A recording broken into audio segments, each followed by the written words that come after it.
Hello and welcome to EduSathi. Let's continue the topic of geometry and we'll be discussing the concept of polygons now. Polygon.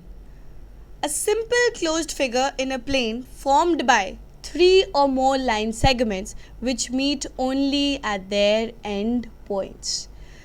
Polygon in a simpler word means a closed figure with many sides. If I just look at the word roots, poly means many and gun means side. So any simple closed figure which is formed with many sides is known as polygon. The minimum number of sides has to be 3 to get a closed figure, and that figure with the minimum number of sides would be a triangle. If you have 4 sides, it will be termed as a quadrilateral, the concept of which we have already studied. Let's look at the figure on your right. So a polygon is there with the number of sides equal to 6. These will be termed as interior angles. That means the angle which is formed with two adjacent sides are interior angles. The number of sides and the number of vertices are same. So if there are 6 sides, there will be 6 vertices, or if it's a 6-sided figure, there will be same number of interior angles and same number of sides. If you join any two non-adjacent vertices, what you get is a diagonal. So in this figure, there could be various diagonals. That means if you join this with this vertex, it will be another diagonal. If you join this with this vertex, you will get another diagonal, and so on. So there will be various diagonals that you can draw by joining the two non-adjacent vertices. To count the number of diagonals, I can use the formula NC2 minus n. Now this NC2 will give me the total number of lines that can be formed with n points taking 2 at a time. Out of the total number of lines, n lines will be taken as the sides of this polygon and hence will be subtracted to give me the number of diagonals. If you solve this, it will give you n into n minus 3 by 2. So if you just solve this, this is the formula that you would get for the number of diagonals. Now polygons can be classified into various types depending upon their characteristics. The first one being convex polygon.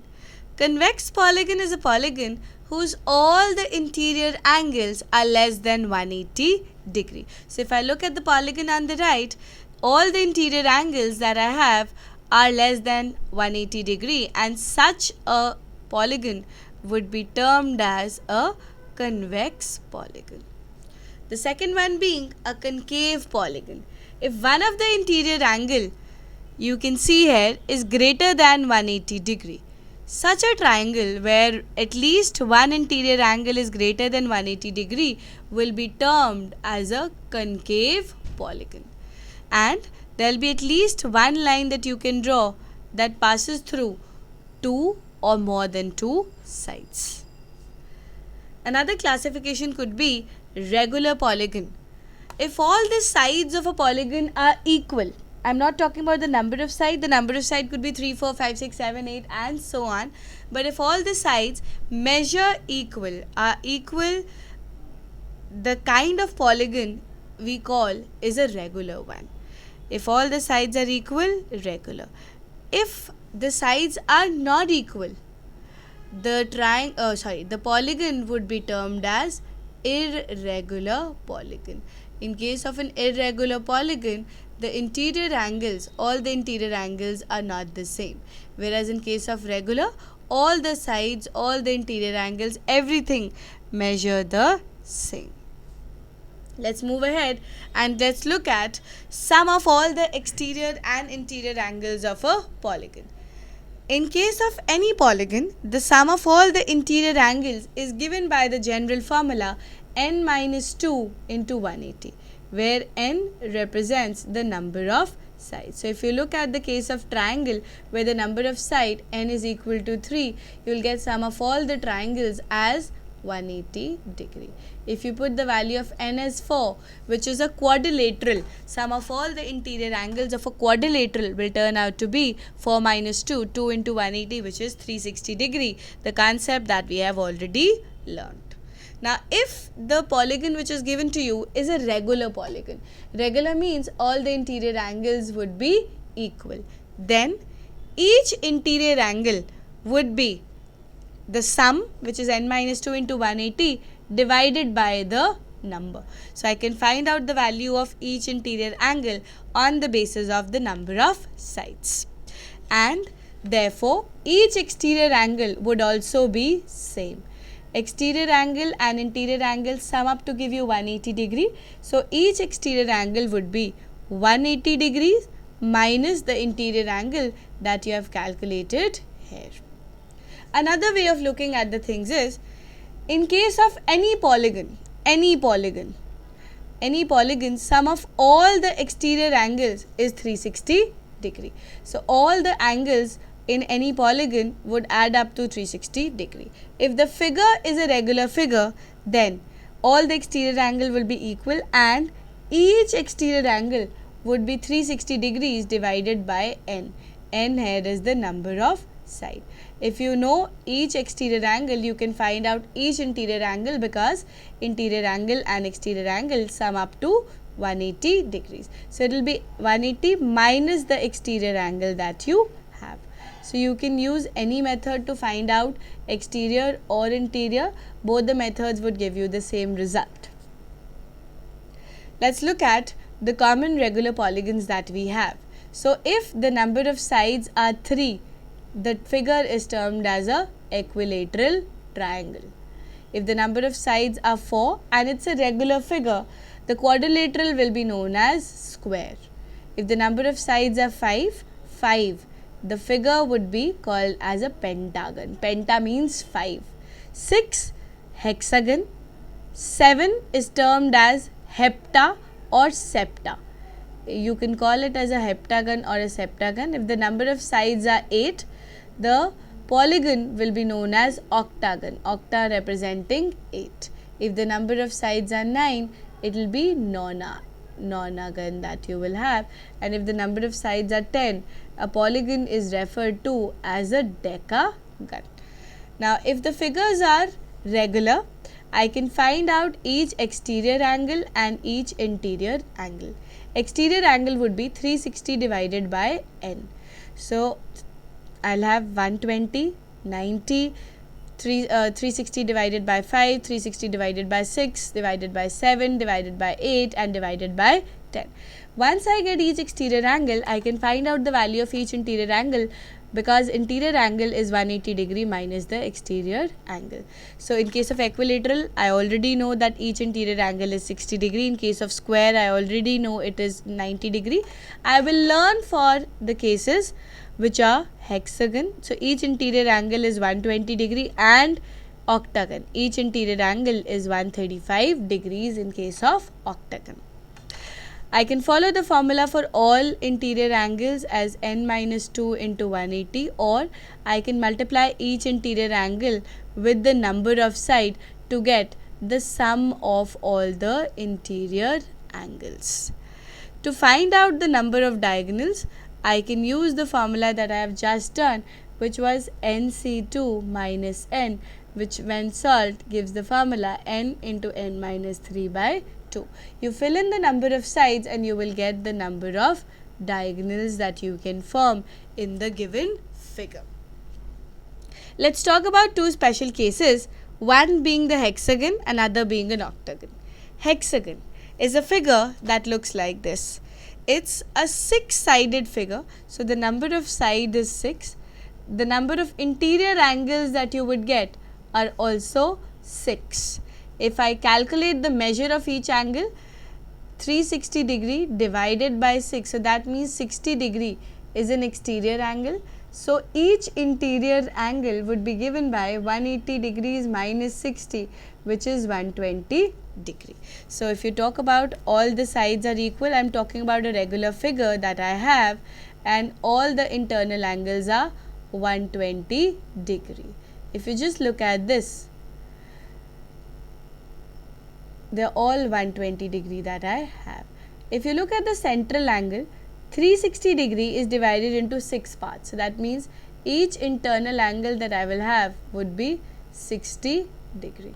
So I can look at it in a way that an angle bisector of the vertex angle, so that means this is 60, this is 60, is dividing it into 6 equilateral triangle.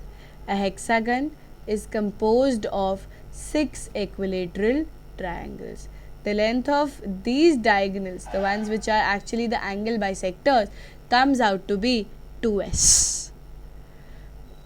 So if I have to devise a set of formulas, I'll derive them as area of a hexagon would be given by 6 times the area of equilateral triangle. Now area of equilateral triangle is root 3 by 4 a square. I'll multiply it with 6 and I will get that result. Radius of circumcircle.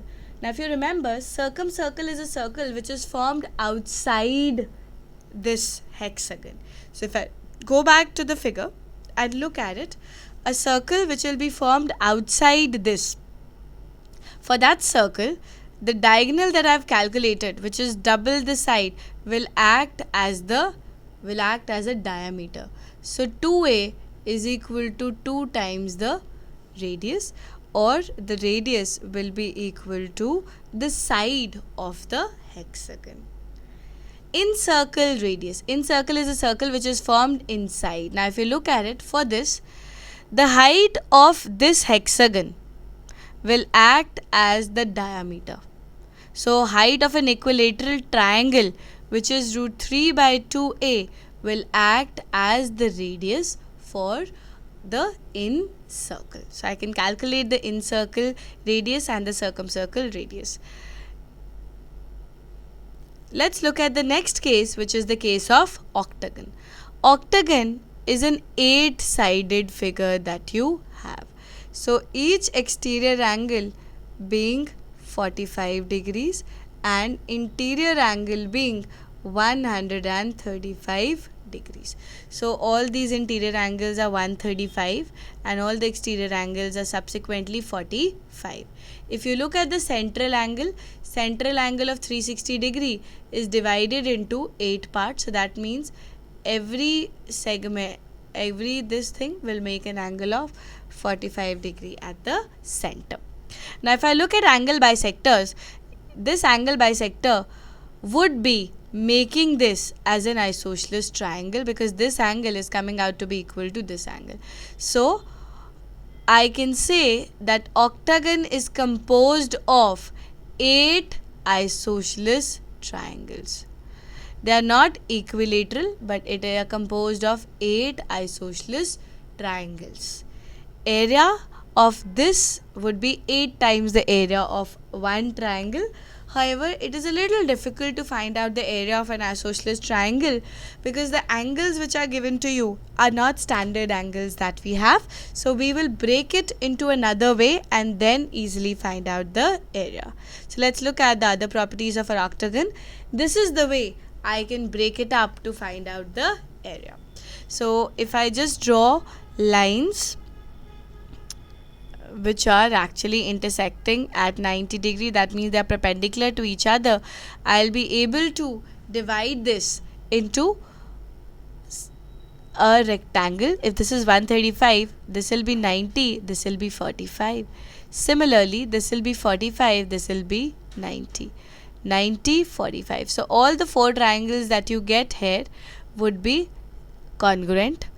This rectangles that you get would also be congruent, with one side equal to a and another side equal to a by root 2. Now this a by root 2 has been derived from this isosceles triangle. This side square plus this side square is equal to a. So I can find out the length of this side as a by root 2.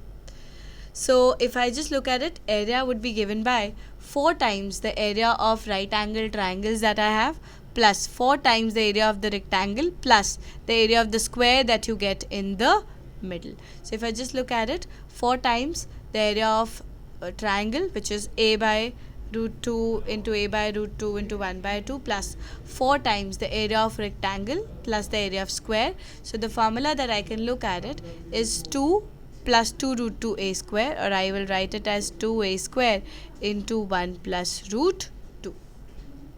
Now if I have to find the radius of the circumcircle is formed outside this triangle, I would look at the diagonal that is there, which is AE, will act as the diameter of that, and if I look at the length of AE will turn out to be equal to a into 1 plus root 2 divided with 2 to get to the radius.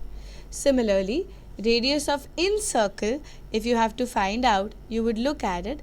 For an incircle, the height of this octagon, so this will be this side plus a plus this side, will act as a diameter. So I can find out the radius by just dividing the diameter or the height of an octagon with 2.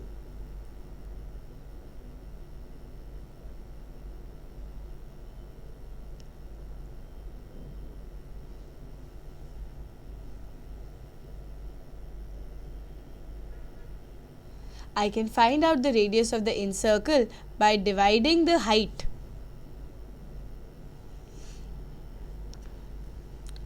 I can find out the radius of the incircle by finding out the height. If I find out the height and divide it with 2. So this is how we can look at the various properties of a octagon. Thank you so much. For further topics, refer to other presentations.